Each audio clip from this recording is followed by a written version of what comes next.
El mundo de la zarzuela es apasionante y además hay una característica fundamental que yo utilizo como ventaja. En el mundo de la ópera el tenor es el rey, en el mundo de la zarzuela el barítono es el emperador. Una voz de barítono tiene un rango, es una voz intermedia entre la voz más aguda, que es la del tenor, entre los hombres, y la voz más grave, que es la del bajo.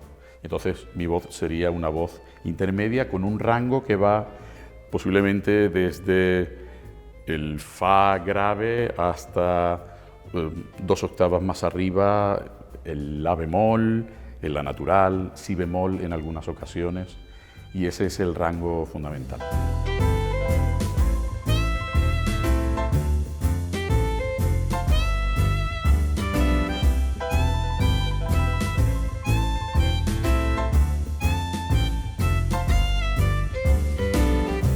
Yo a veces digo que los cantantes aparecemos por generación espontánea, y en mi caso fue un poco así. Tuve la suerte de ser elegido con 7 años para formar parte de la escolanía que se creó en un colegio público en Málaga, en mi ciudad, en un colegio de barrio, y eso me permitió crecer con la música vocal, no la tradicional folclórica que se podría esperar de una ciudad como Málaga, sino con la música culta, a través de la polifonía, y eso me sirvió para, primero, divertirme muchísimo, que se convirtiera la música en mi mayor afición y sobre todo irme preparando sin tener una conciencia absoluta de que eso serviría para poder decidir finalmente cuál era mi futuro profesional. Empecé el conservatorio cuando tenía 18 años y lo tuve que hacer compatible con los estudios de medicina porque esa era mi vocación real, ser médico, ¿no? Estaba en el conservatorio, estaba en la Coral Santa María de la Victoria, de la que nos separamos un grupo. A veces las escisiones tienen un buen resultado artístico y este fue el hecho de que la Coral Carmina Nova hoy tiene 30 años de trayectoria, de la que me siento muy orgulloso. Ahí están mis amigos, gente de mi familia. Y también se creó en el año 88 el Coro de la Ópera de Málaga. Y posiblemente esa fue la plataforma de la que partí para poder tener mis primeros pasos profesionales. Yo me siento privilegiado porque me encontré en un momento de gran eclosión musical en este país, a final de los años 80, infraestructuras, agrupaciones, voluntad de que la cultura en nuestro país floreciera, todo eso con la colaboración y el impulso de las administraciones, así que me encontré en un momento determinado, en el sitio y en el momento justo. Esa primera época de formación fue muy importante, sobre todo por la honestidad de mi primera profesora de canto, María José González Valderrama, que había sido compañera mía en la Coral Santa María de la Victoria, soprano de Málaga, una mujer con una gran capacidad artística y que a la vez tenía la necesidad de que sus alumnos estuvieran encima del escenario lo antes posible. Así que ella fue la que me dijo que en un momento determinado, pasado quizá el primer curso y en el inicio del segundo curso del conservatorio, me tenía que buscar la vida, de alguna manera, si quería ser un profesional, cosa que yo hasta ese momento ni siquiera me había planteado. Eso y el hecho de que algunas producciones, tanto de Madrid como de Bilbao, del Teatro Arriaga, dirigido por Luis Iturri en aquel momento, y el Teatro de la Zarzuela, dirigido musicalmente por Miguel Roa y después por Emilio Sagi, esas producciones que venían a Málaga me dieron la oportunidad de audicionar para ellos y ser elegido para hacer algunos papeles secundarios en el Teatro Cervantes de mi ciudad, donde se desarrollaba la temporada lírica que acababa de dar sus primeros pasos en el año 88, cuando se formó el Coro de la Ópera.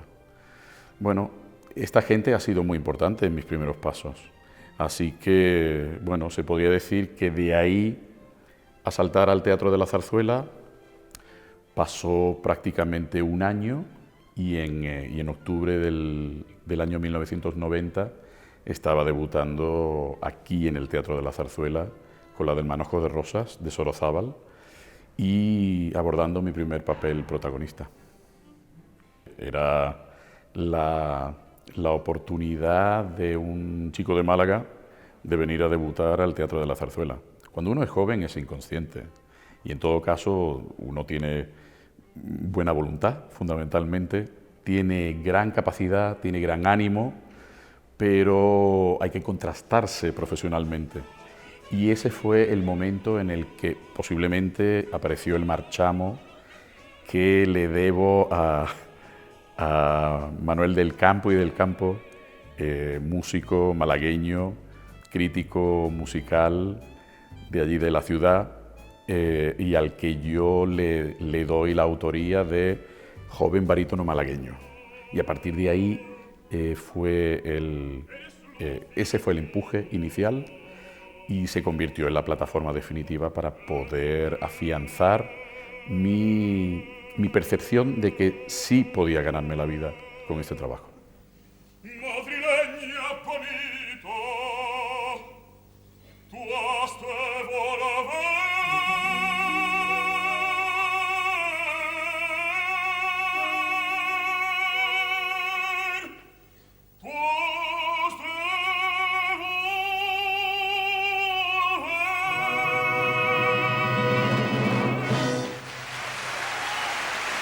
He tenido la posibilidad de crecer encima del escenario. Esta necesidad que tenemos los cantantes de transitar por el escenario pareciendo que aquello que es lo más artificioso de la cultura humana, que es el canto lírico, se convierta en algo normal, te obliga a tener conciencia de que el movimiento que estás haciendo lo tienes que hacer porque es el personaje el que lo realiza.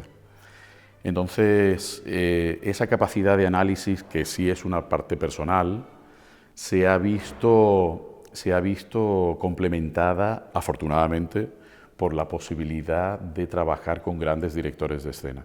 Sobre todo con grandes directores de escena conocedores del medio lírico, porque no es lo mismo pedirle a un actor que haga una acción encima del escenario sin que importe la direccionalidad de su voz, mientras que en el teatro es imprescindible que nuestra voz corra hacia el público, porque lo específico de nuestro trabajo es cantar sin amplificación.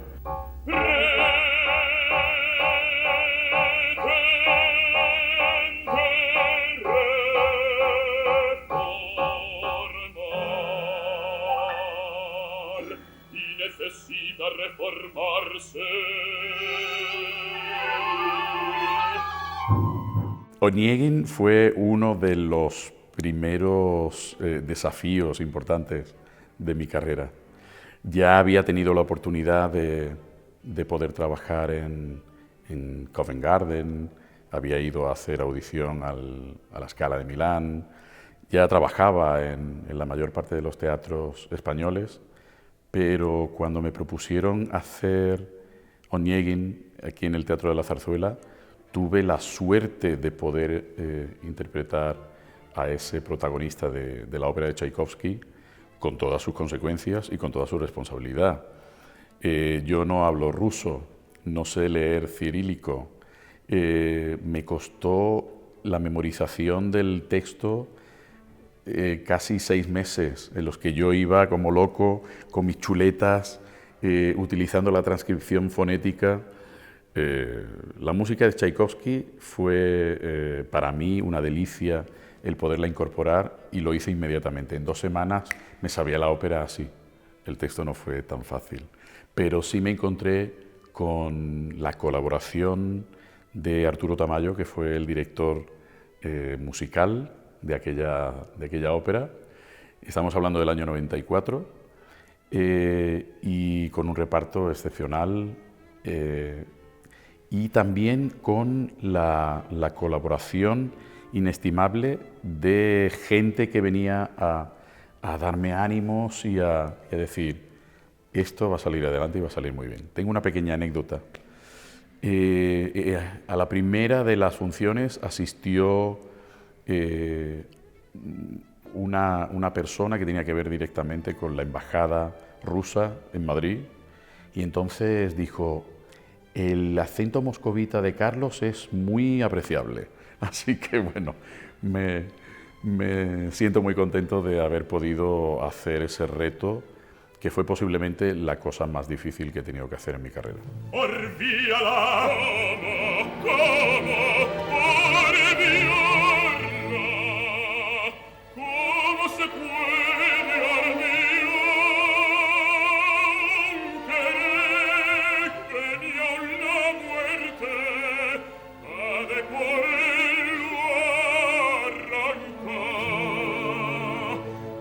En el año 96 ya había debutado en los más grandes teatros de ópera del mundo.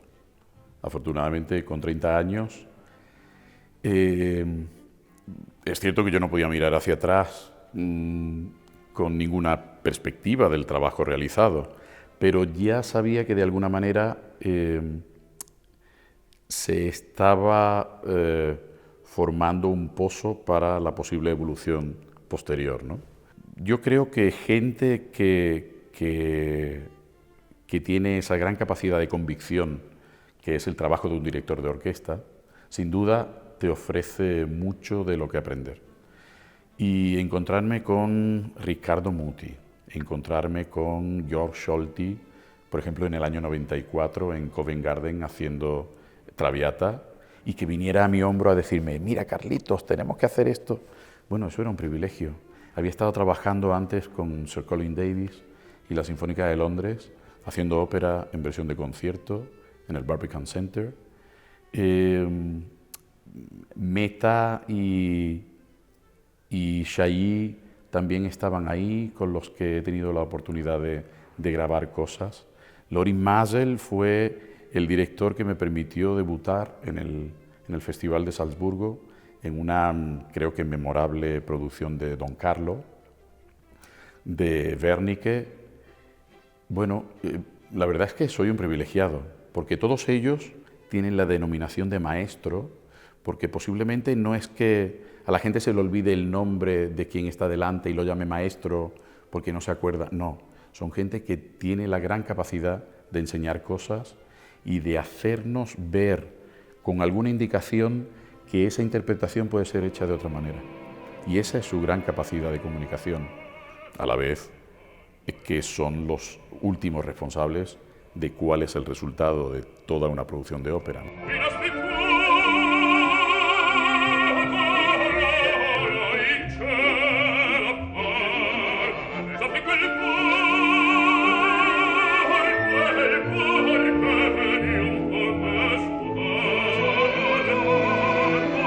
En aquel momento, cuando yo ya había trabajado aquí en el Teatro de la Zarzuela, había hecho algún debut en teatros centroeuropeos importantes, pero estaba la Scala y además la oferta del maestro Muti para que yo hiciera el primer reparto de Rigoletto en la apertura de la temporada. 7 de diciembre, Sant'Ambrogio, eso es algo alucinante.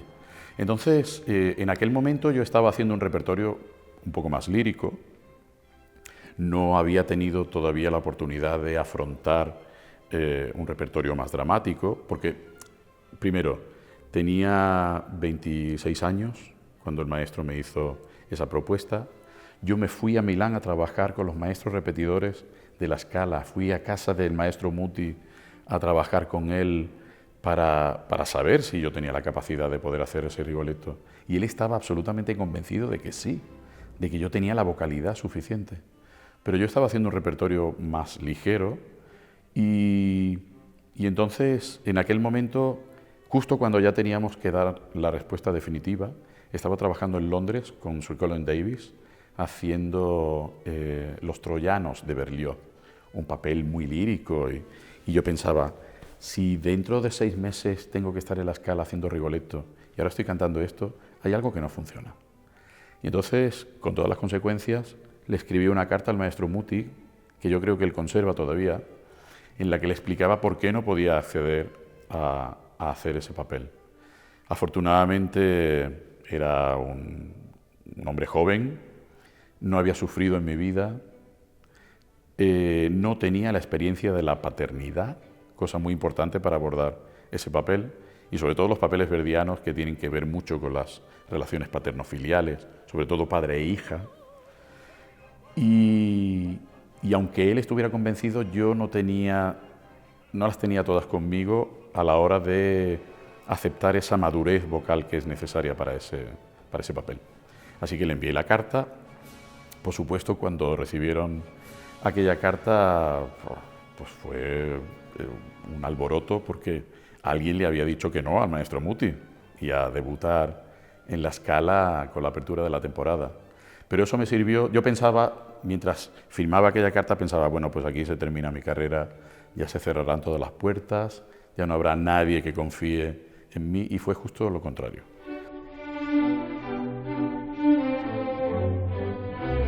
La Gala de Reyes de 1992.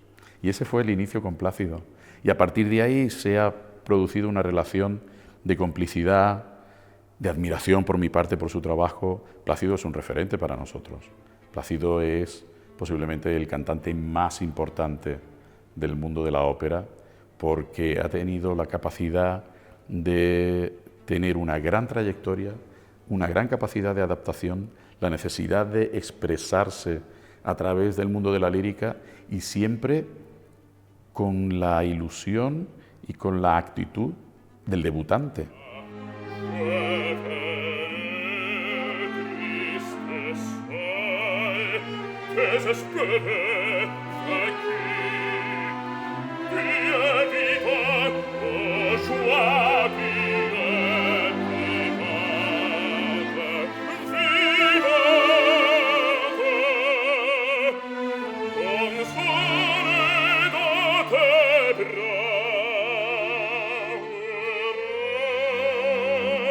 Estábamos haciendo con Montserrat Caballé una ópera de Massenet que se llama Cleopatra. Es una ópera maravillosa, deliciosa.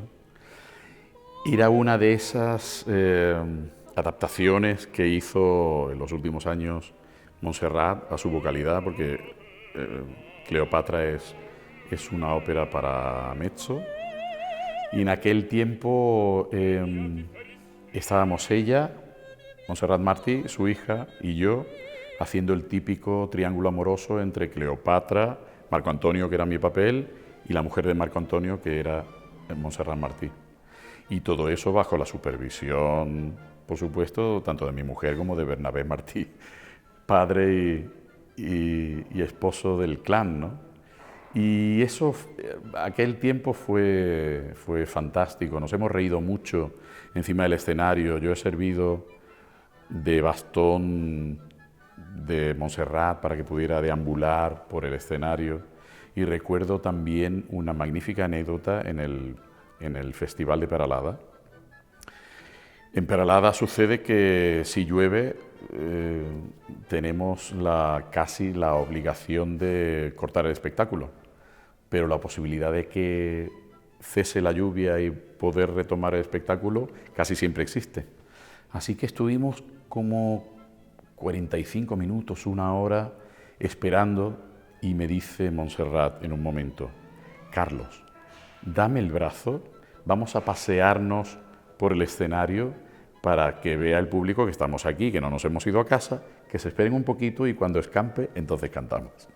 Y esa posiblemente ha sido Montserrat, ¿no? Esa mujer aguda y siempre cercana y muy profesional.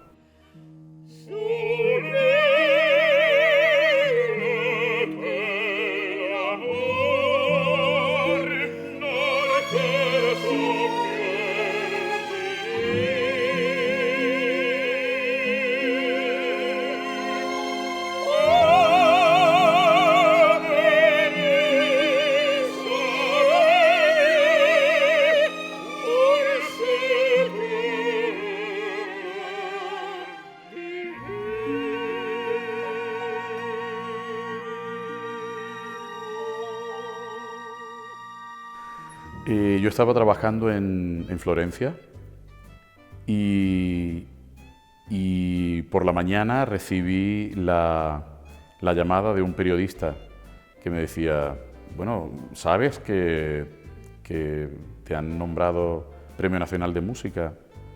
Y no me lo creí, claro. hasta que recibí la llamada del Ministerio que me confirmaba aquello. Y sobre todo la pregunta de los periodistas era: ¿y qué vas a hacer con los 30.000 euros de la parte económica del reconocimiento? Entonces aquello fue una sorpresa aún mayor, porque no tenía conocimiento de que llevara acompañado una dotación económica, ¿no?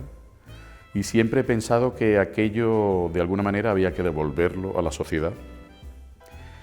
Y en aquel momento pensé, bueno, buscaré el método más directo y que sea evidente que eso que he tenido la suerte de recibir, de alguna manera voy a hacer que a través de mi trabajo y de alguna iniciativa pueda amortizar ese reconocimiento, ¿no?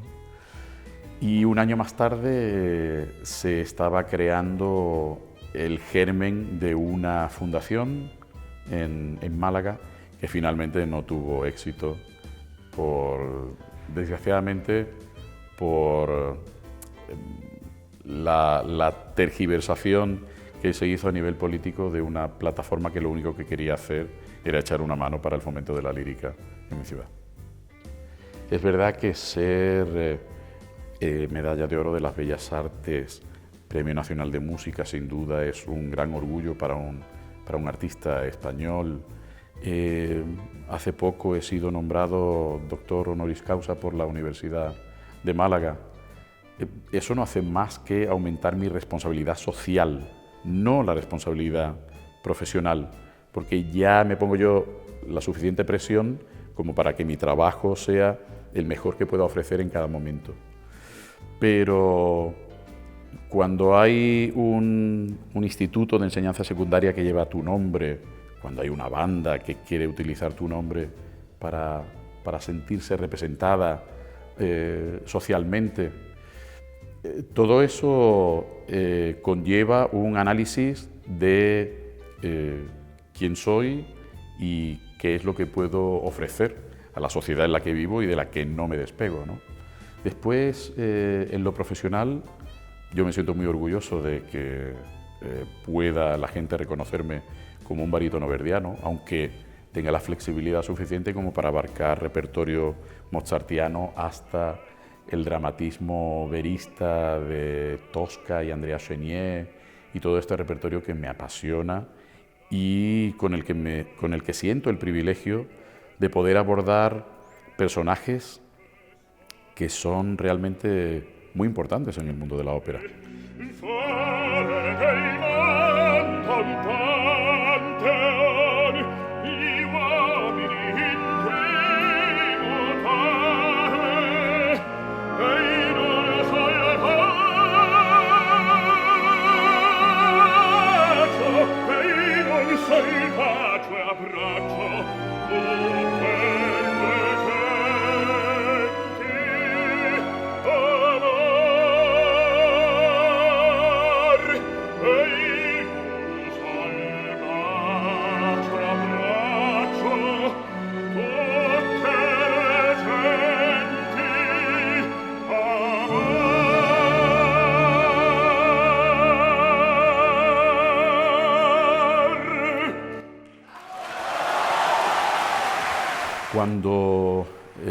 Cuando me ofrecen hacer un personaje determinado, lo primero que tengo que ver es mi adecuación vocal al personaje. Entonces, afortunadamente, en la partitura está la mayor parte de la información que yo debo utilizar para poder aceptar y crear el personaje. Una vez aceptado el personaje, comienzo a hacer un desarrollo de su vocalidad, empiezo a estudiar musicalmente el personaje y luego este trabajo me aporta una suerte que otros no pueden aportar, que es combinar dos de mis pasiones fundamentales, que son la música y la lectura. Entonces, yo que soy culillo de mal asiento e intento leer lo más posible, tengo la suerte de encontrarme con personajes que tienen una gran base literaria,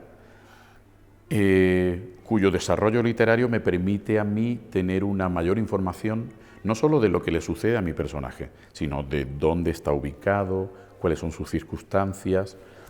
Y eso, aunque al final sea la partitura la mayor base de información, quieras que no, te permite de manera paralela ir obteniendo información que confluye luego en el momento de la memorización y creación definitiva del personaje, aunque nos encontramos con posiblemente el momento más definitivo, que es la confrontación de ideas, tanto con el director musical como con el director de escena.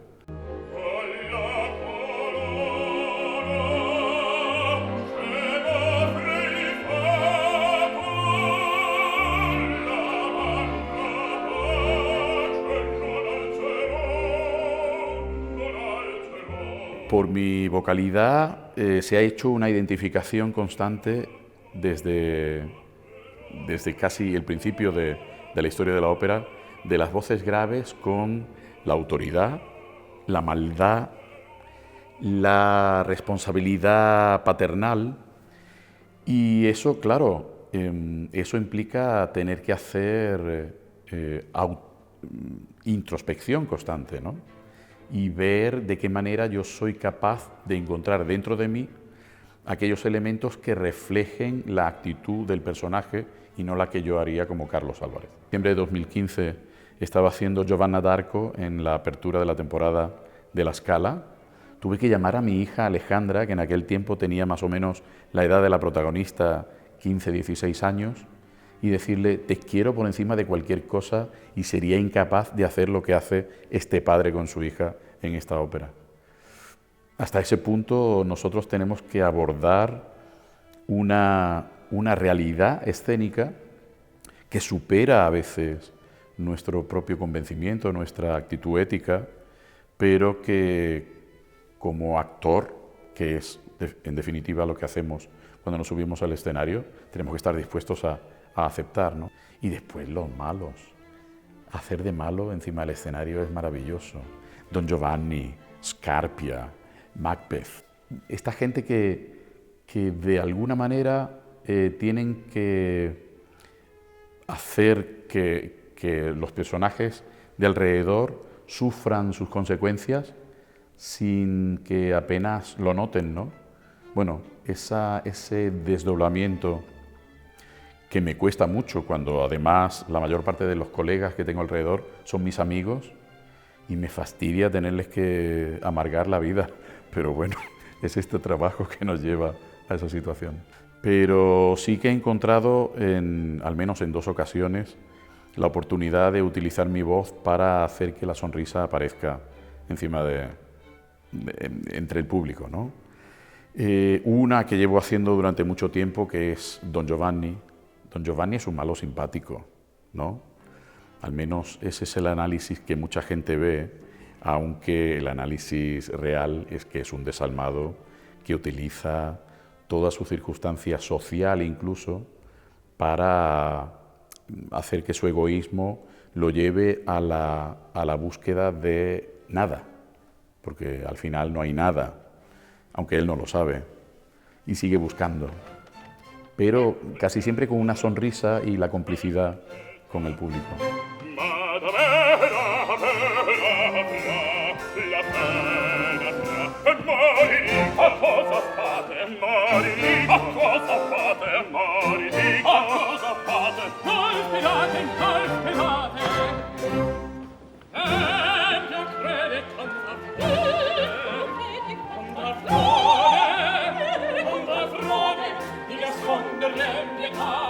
Y otro que presenta una sonrisa melancólica, que es Falstaff. Después de hacer más de 20 años de Ford, su antagonista fundamental, me he encontrado con que mi evolución vocal me permite afrontar Falstaff con una mejor actitud, ¿no? Y eso me ha hecho encontrar un personaje que, fuera de lo que podría pensarse comúnmente como un personaje cómico, realmente es un personaje melancólico. y eso se demuestra perfectamente en la partitura. Cuando dejé la Facultad de Medicina, yo pensé que posiblemente se acababa esa posibilidad de poder ayudar directamente a que la gente se sintiera mejor. Pero me di cuenta que desde el escenario era capaz de hacer que el ánimo de la gente pudiera cambiar. Siempre pongo un ejemplo que es sencillo, pero precisamente por su sencillez sirve para que sea muy demostrativo, ¿no? Imaginemos una pareja que tiene entradas para la función de por la tarde, noche, y que por la mañana, cuando se han despedido, estaban disgustados.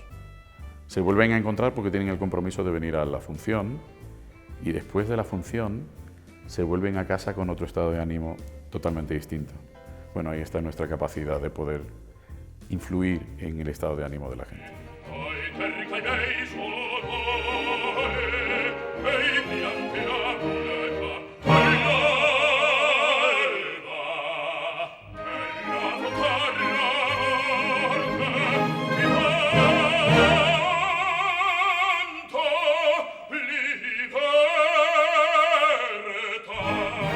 Tenemos la suerte, los cantantes profesionales, de que nuestra actividad profesional nos permite estar casi preparados para la alta competición en cada momento, ¿no? Es verdad que mi predisposición a estar preparado para la función empieza ya casi el día anterior, con lo que ya empiezo a tener más cuidado, descanso quizá un poquito más, pero no excesivamente. Yo me levanto temprano y soy capaz de dormir pocas horas y estar listo para la batalla. Pero bueno, y antes de la función, pues vocalizar, tener una buena hidratación de mi aparato fonador y estar concentrado para saber que el público está esperando una respuesta por mi parte.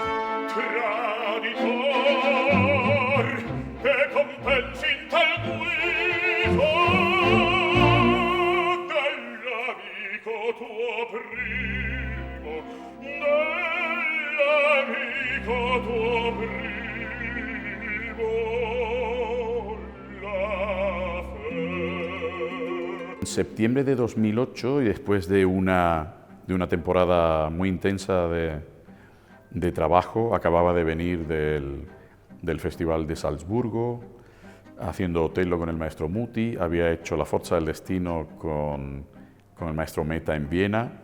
Me incorporo a los ensayos de una nueva producción de Ballo y Máscara en el Teatro Real de Madrid y empiezo a tener problemas para poder cantar. Problemas que achacaba posiblemente o a una fatiga vocal o el hecho de que los aires acondicionados nos matan por la falta de humedad y todo lo que conlleva. Y sin embargo, lo que apareció de manera alarmada era un problema en el epitelio que recubre la cuerda vocal derecha y había comenzado un crecimiento desordenado de las células de ese epitelio, llevando a lo que finalmente fue una displasia severa en la cuerda vocal derecha. ¿Qué significa una displasia severa? Aparte de esta definición morfológica que acabo de decir, lo que significa es que eso es el paso inmediatamente anterior a tener un cáncer de laringe. Eso me obligó a tener un periodo de incertidumbre sobre mi trabajo de 3 años, en los que volvía al trabajo, volvía a reproducirse la lesión, y después de la primera operación volví al trabajo casi de inmediato. Hice Traviata, Don Giovanni, Falstaff en Roma, que fue lo último, y me fui al Metropolitan de Nueva York a abordar una nueva producción de Átila con el maestro Muti. Y ahí fue cuando, desgraciadamente, volvió a aparecer la lesión por segunda vez. Y recuerdo esa escena en el camerino del maestro Muti con Cristina, su mujer, Peter Gelb, el director general del Metropolitan, mi mujer, bueno, todos llorando allí porque sabíamos lo que significaba, y el consejo del maestro Muti de que me fuera a casa, que me recuperara, que ellos me estarían esperando luego, ¿no? Entonces, eso siempre ha sido una gran motivación para volver al trabajo. El hecho de que dos teatros importantes, la Ópera de Viena y el Liceo de Barcelona, siguieran manteniendo sus compromisos conmigo durante el tiempo en el que ni siquiera cantaba, pues sirvieron de aliciente para hacer una buena vuelta. Y hay una cosa que dentro de la negatividad extrema considero positiva de este periodo de enfermedad vocal, ¿no? Y fue que el estar retirado del trabajo durante ese tiempo me permitió estar con mi padre el día en que él murió hasta el último segundo de su vida, cosa que si hubiera estado fuera posiblemente no habría podido suceder, ¿no? Todavía seguimos sufriendo esa imagen terrible de que alguien que dice estudio música en el conservatorio y que otro pregunte, bueno, ¿y qué más? Como si la música no tuviera un futuro profesional, ¿no? Afortunadamente lo tiene, puede ser muy bueno y debe formar parte de la formación obligatoria y desde la primaria. Eso también nos daría la posibilidad para que nos encontráramos con ciudadanos mejor formados e informados sobre la música, que tuvieran una mayor afición por aquello que se les da la oportunidad de conocer. Si alguien no conoce algo, es incapaz de amarlo. Y a partir de ahí, pues, esa cadena y ese sistema piramidal que es la música, con una amplísima base, donde aparecen aficionados, proyectos de profesionales, dan la posibilidad de que en la cúspide posiblemente haya más gente que, como yo, pueda plantearse tener la música como su objetivo profesional, ¿no?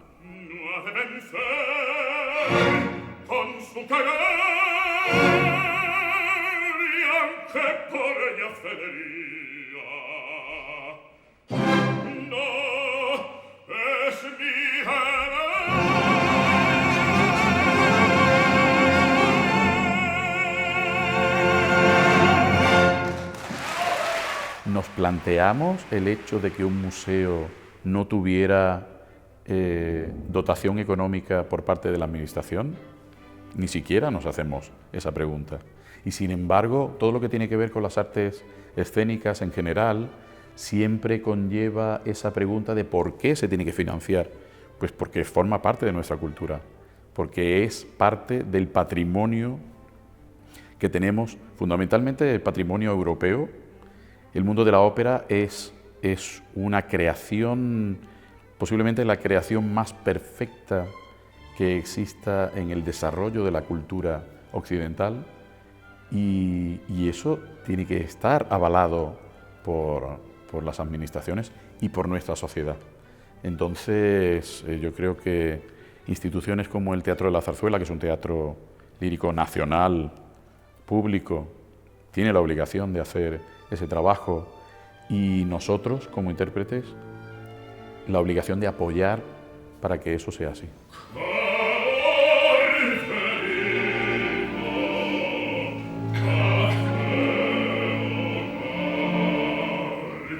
Mujercita que amante nos espera, impacientes si tardamos en llegar.